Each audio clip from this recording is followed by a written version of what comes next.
Welcome to Bolt Action Chargers. My name is Eli.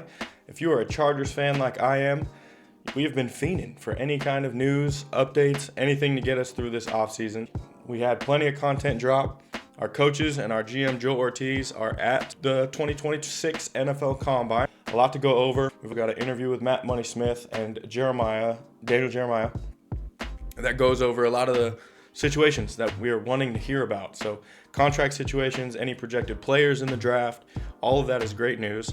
So we're going to dive into these videos. I'll break up some of my thoughts while we watch through this so you don't have to go through and watch the whole thing yourself. So go ahead, sit back, grab a snack, and let's jump in. Next video we are diving into is the Chargers Weekly podcast, also dropped at the Combine. One of my favorite people of all time, Matt Money Smith. Super huge shout out. Love his voice, love his personality, love that he's a part of our team. Up there with Chris. And they also have Daniel Jeremiah and Joe Hortiz back on the podcast. I think Daniel Jeremiah, Chargers are very lucky to have him in our corner, doing some talking and scouting, not necessarily for the team, but just giving his opinions and talking about the Chargers. He's a huge football mind that I think we're blessed to have around the team. So let's dive into this one, see if we can get any other pieces and nuggets of information. We are on location, NFL Scouting Combine here in Indianapolis, day one. And Money, we could probably do a whole podcast on your travels here, yeah, right? That was a nightmare. I was part of the Arctic Blast. Yeah, part of the Arctic Blast. I know the people don't want to follow Matt Money on Instagram. You'll know what they're talking about, but he did get stuck in Philadelphia and had to drive all the way from Philadelphia to Indianapolis in a blizzard. So that's what they're referencing right here. Go follow Matt Money Smith on Instagram. He also does some breakdowns after games as well. So great follow. Love Matt. to hear about my trials, but yeah, I had a couple flights canceled. I was in Philadelphia with my daughter and had to drive here. So yeah, 10 hours. I don't know. I'm stupid. I'm not a smart person. And I just forgot about Western Pennsylvania being a mountainous region. You're here, baby. I am so narcissistic that I was determined to get here because I imagine the people just absolutely had to hear from me. They have to. My self-importance is so far off the charts that I was, I've got to be there. I can't possibly not be there. What would they do? They wouldn't have anywhere to turn. We're glad you're here. A great podcast. Joe Hortiz and Daniel Jeremiah. What a way to kick it off. And yeah. I guess before we get into Joe, we can maybe talk about some of the things that he talked about at the podium that we didn't really talk to him about here. He's not going to use the franchise tag. Doesn't sound like the fifth-year option on Q is TBD. Was asked about Mekhi, TBD. Anything else that really stuck out to you? Well, I think, when you talk about Mekhi, we want Khalil back. We want Owe back. We want to keep all our guys. Not talking about Mekhi. So I think you can kind of read into that. You can look at. Absolutely, Matt Money. I think that is a perfect translation when they just kind of completely refuse to talk about somebody. I think that really gives you some hints on how they feel going into this next year. Not a surprise. Mekhi did not play up to the standard that we gave him a contract for. So it was a good little test to see how he would play, but we know, coming from a Super Bowl team like that, getting his first Super Bowl win, it's always a risk paying a player like that, and major L on that front. Didn't play enough when he was on the field, didn't look good enough. So another one of those, see you later, Mekhi Becton, good luck on your career, but not on my team. The amount of players that are free agents on that offensive line, Bozeman retires, so you've got Zion, Mekhi is going to be released, and you've got Trevor Penning, Trey Pipkins, Bobby Hart, Jamari Sawyer. It's a whole new operation. They're as important as that group is. It's not just signing a center. None of those names I'm sad to say goodbye to.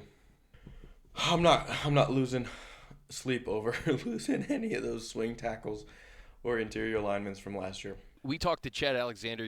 He told us just the clarity that Butch Berry and Mike McDaniel have had with the front office in terms of what they need at every position.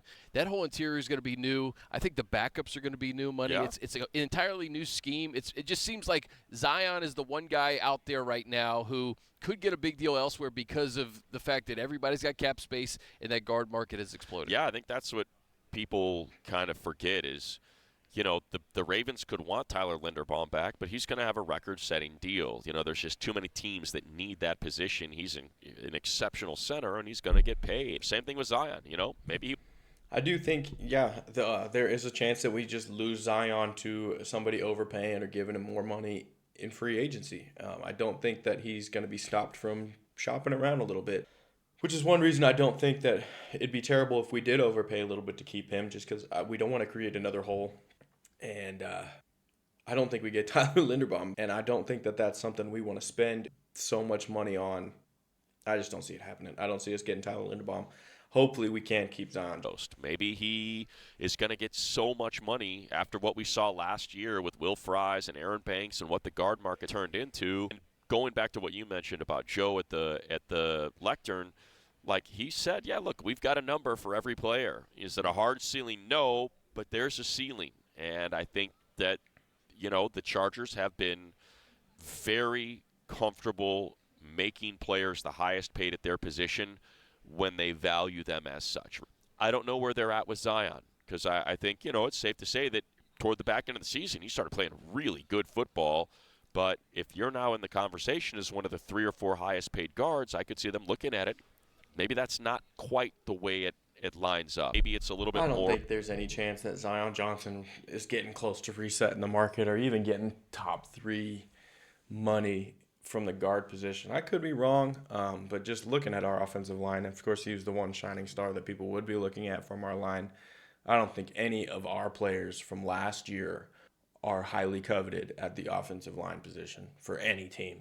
I don't care what situation they're in. You see what we dealt with. Nobody wants a piece of that. And then you could be looking for 3 new starters, and man, that's a lot. Yeah, but no doubt Mike McDaniel and Butch Berry have given their thoughts on Zion, Yeah. and I'm sure that will kind of dictate the direction that they go with him. But I do think, like, the interesting thing with Zion is how much did the center play affect him? You just drop I'm trying to think of the best way I could say it.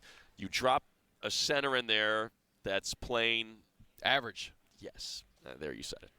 Then Yeah. I think that's going to lift the play of Zion. And being comfortable center with that's protections, not shifting ass. the line where it's supposed to pick in the draft at guard, drop them in there because they're between a competent center and Joe Alt, or Rashawn Slater. Like, to me, the center position is so critical because I think it can be kind of that rising tide that lifts all ships. Bradley's one of the greatest dudes you're ever going to Great meet. guy. He's made an impact at every stop. If the only thing that people can say about you is, man, what a great guy. Enough said. That's the nice thing about free agency is it comes before the draft. So now okay, we got our center. We can wait till the 6th round. We can wait till the 5th round to build some depth at that point. Joe Hortiz, even if you look back at his tenure with the Ravens, not a huge big money free agent guy. I don't see us making a huge splash on some center out on the market right now, like a McGovern, like a Linderbaum, like I said already. So I do think we lean much more into the draft. Of course, if there's a guy out there for a good deal, I don't think Joe's afraid of saying yes and giving some money out, given we've got top 3 cap space. But I don't think that is on the forefront of his mind where he's calling agents and really reaching out to these players that are out there. It's just how he's been. I think historically they've kind of waited for that first wave to pass. With Brandon Staley, obviously they did it with J.C. Jackson. They went out and spent a boatload of cash. It didn't work out. No. But I think J.C. Jackson had just won a Super Bowl at that point too, didn't he? Yeah, so I'm done with signing guys who just won a Super Bowl. Mackay, J.C. Jackson, 2 of the biggest free agency misses. Yeah, I'm done. If you want a Super Bowl, stay away from my team. I would be very surprised if the team did not end up with a free agent starting center just to make sure that has got to be settled. I disagree, Money. Like I said earlier, I don't think Joe Hortiz is somebody that's going to go out there and sign the big fish right away. And I think it's easier to find a starting center in the draft more than it is finding a guard. But I'd be interested to hear what you guys think. I do disagree with Money right there. He's a Northern California guy, if I remember. From high center's school, just one of those. But if I want to come back to Southern positions California, that experience does give you so much of an edge over some guys. Even if you lose some of that athletic ability, I think just being able to see things coming because you're right in the middle and you're snapping the ball, you're helping the quarterback. I'm not afraid of a little bit slower of a guy if he's got the experience and the brain behind him. I think it's also important to keep in mind that the coaching and Mike McDaniel and Butch Berry and what they did. They didn't have the Hogs in Miami, this elite group, yet they were still Najee, Amarian, Rashawn, Joe. The fact that all those guys went down, man, that's just – we've talked about the track record of durability that those running backs have had. It's never ideal to lose a tackle, yet alone a franchise left tackle. And then I think we did that to Najee Harris, man. Bringing up how much he hadn't been injured before coming to the Chargers. We talked it up so much, how many games he missed or didn't miss. It was inevitable.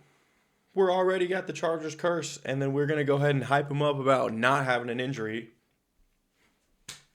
Of course he has an injury. Year 2. So I'm sorry, Najee. We did that to you. He makes the Pro Bowl playing 6 games. Maybe a good segue to get to Joe. Perfect. All right, here's Joe Hortiz, and then right after that, Daniel Jeremiah. How much do you guys have to adapt in the front office based on what Mike needs for his offense? The great thing about Mike is he's very adaptable, and so he's going to coach it to what we have. And he talked about that in the interview. Why he did things in Miami the way he did is because it's what they had in Miami. It's not because that's what he needed. It's just he's going to tailor his offense around to what's in the building. Love hearing that. Of course, that's what we knew about Mike McDaniel. That's why we're so excited. He can make a lot of players play above their means. You're getting great value out of guys when Mike McDaniel's around. Love hearing that.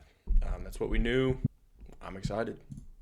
The one thing that jumps out, Miami versus kind of what he's walking into, is speed, just the incredible speed he had on that offense. Not that you don't have speed, but that was sort of different level in Miami. Is that a necessity? Do you feel like that's something that he's got to have to get this thing to really hum? No, I don't. I think that's what he had. Yeah. I don't think that's what is required.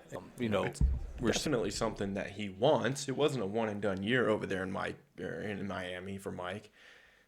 He went out and targeted some speed guys, running back and wide receiver. So I do think that that's target. I think we need more speed on the wide receiver room because that wasn't an accident for Mike to go out and get those guys. We do have speed at receiver, and we certainly have speed at the running back position and the tight end position. But is it that level speed? I can't say that, but I feel like we're plenty fast enough. I just got a flashback from 11 wins is pretty good, Pop, with him saying that we've got speed on our team because we don't have speed like that on our team. Come on, Joe. All our young receivers they're all super talented, and I think this offense will pull out the best of each and every one of them. And even Dre, he didn't have as many opportunities and dealt with some injuries here and there, a crowded room, but there's stuff that he certainly showed us in the preseason that we're excited about what he's going to develop. I agree. I am super excited to see Keandre Lambert-Smith get more of a chance. Super crowded room, but those preseason games, we even heard some whisperings of Justin Herbert singling him out and really giving him some pointers and kind of putting some more on his shoulders. So absolutely, I agree. I think Keandre Lambert-Smith has a lot more to give, and I think we're going to see that this coming year. Second-round receivers in you, man. It's a pretty sweet marriage with Ladd 2 years ago, Trey last year. For Trey, it just seemed like, even though the opportunities were limited, the guy was an impact player. There's no doubt. The opportunity's there. We're going to rely on him for a greater role this year. The way he blocked first and foremost, right? Early, hey, this is your role early on. You're going to be our blocker. And he sprung some serious runs. And it's all, okay, let's give him a little sugar, and third down catch, bam, done. I mean, he caught everything thrown to him. Just stepped up every time his name was called. Yeah, Trey Harris, dog. Would have had a bigger role if we wouldn't have gotten Keenan. I expect to see Trey Harris have a big season. Just in terms of inside free agents, is that something that starts immediately? Because obviously you did the deal with Tier. With the situation with Khalil, how does that timeline work? There's no set timeline. Do you want to come to agreement now? Do you want to see what the market is? Different players approach it differently. I think Tier, speaking of Tier, he wanted to be back. We wanted him back. All right, let's knock this out, and so we get it done. But other guys are a little bit more patient. I think that's a little interesting, the fact that they do have those conversations with, hey, do you want to be back? Yeah, I want to be back. Okay, let's knock this out, like Tier. That makes me think Khalil is more on the fence about retiring than we may have given him credit for.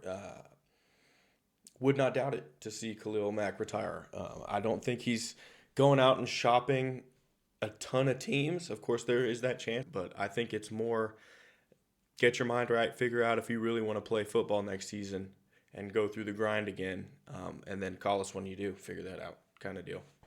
We'll really crank when we get back on Monday, Tuesday, Wednesday, come up with a game plan. And but, yeah, with the cap, it's a little misleading, whatever we have, 81.882 81.882 million is what OTC has. Right, there you go. 88.1 right now.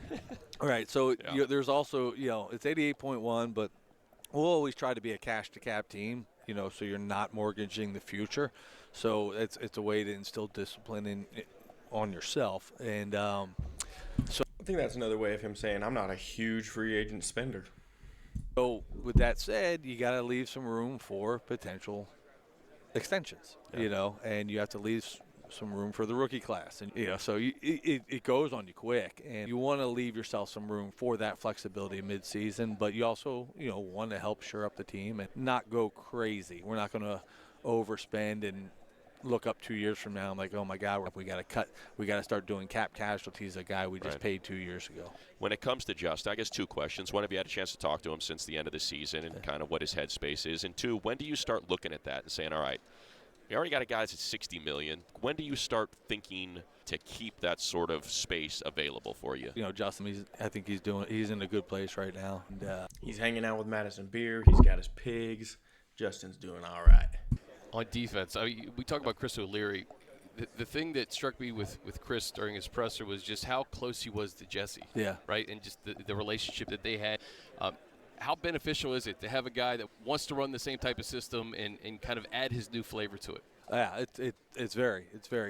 One, he's familiar with the players. Two, he's familiar with our staff. And, he certainly understands the system and the scheme, and he does. He's got some great ideas to take our defense to the next level. So even if we can just maintain the same level, just don't take too big of a step back, Chris. That's all you need to do. No too many new ideas. Don't get a little crazy and experimenting. Just do what we did last year. Don't get worse. You got an interesting linebacker room. Just we saw Dayon, felt like he was scratching all pro after 2 seasons ago. But you've got Junior Colson that I think a lot of people have forgot about. Sure. But we were so excited when he was drafted in the third round. And then what we saw in Week 18 with Marlowe Wax. Yeah. Kind of take us through your thoughts on that room Junior and Colson whether was you a have to add to it. third-round pick.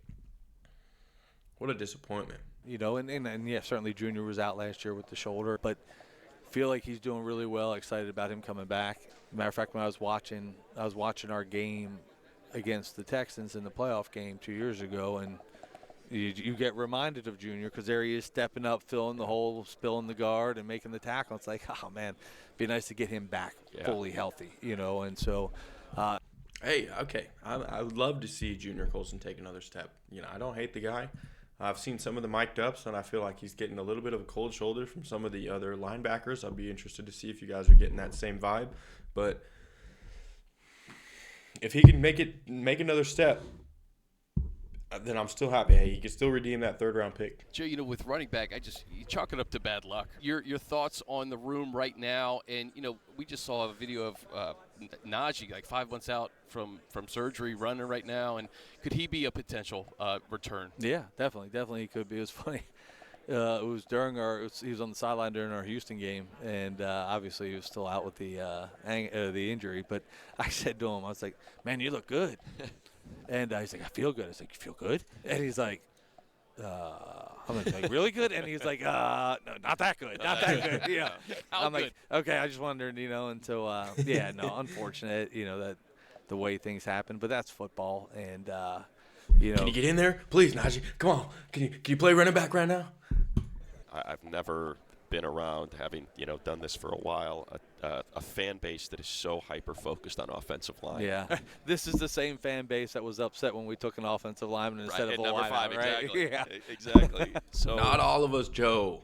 I knew Joe Alt was the pick. I did not want no Malik Neighbors.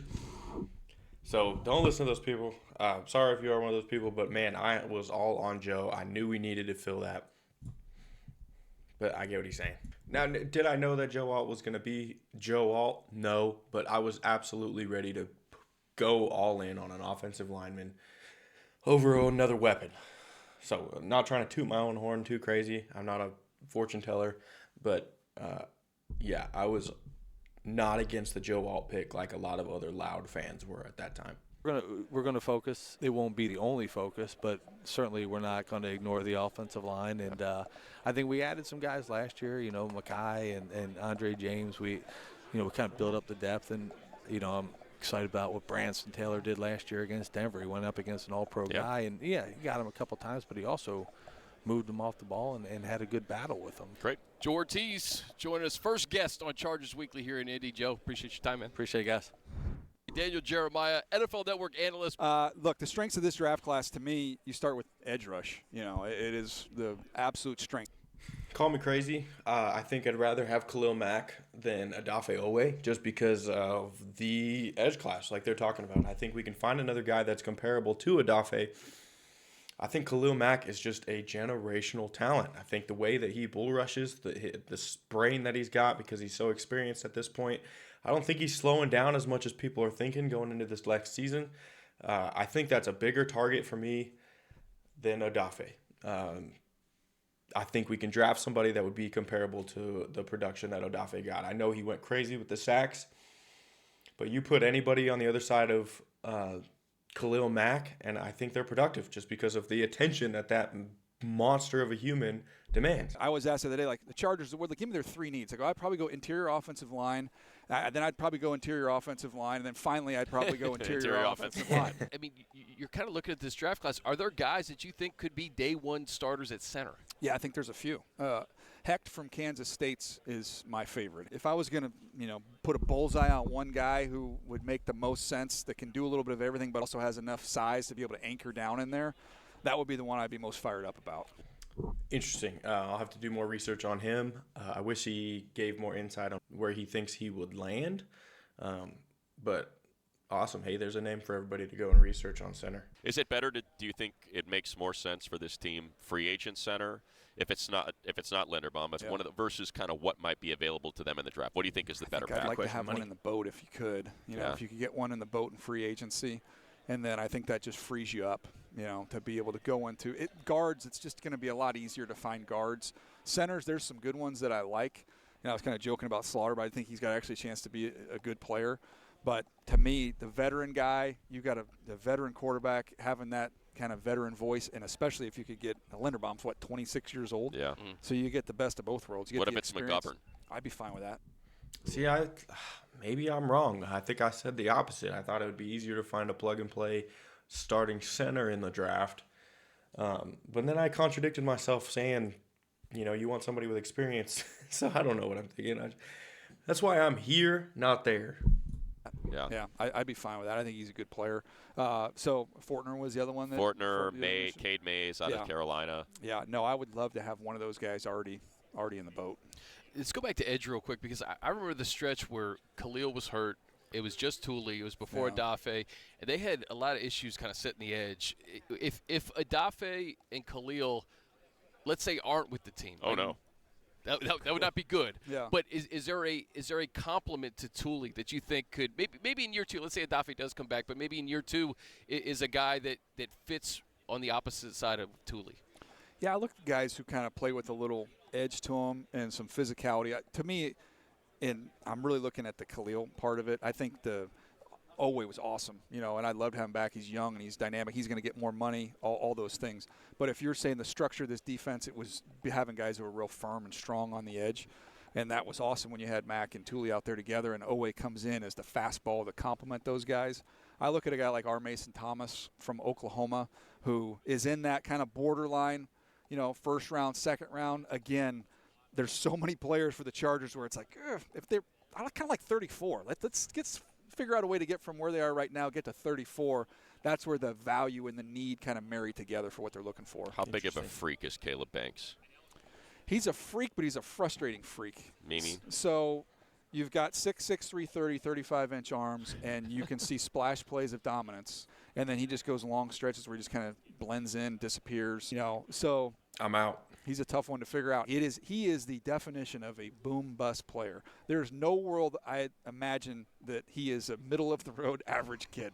He is going to be awesome, or he's going to bomb. Just Zion. We haven't really talked about the current Chargers. Yeah. Just knowing what that market looks like, and I would assume Zion's agent's just going to go, there's Aaron Banks. Yeah. My guy's better. What do you ultimately think that number is for Zion, and do you think there's like a possibility that they're looking for 3 new offensive linemen? There's a very, very real possibility. I think that number is going to be big. I think there's a lot of teams that are going to be willing to maybe feel comfortable overpaying a little bit of what they think the market might be. I think he's going to have a robust market.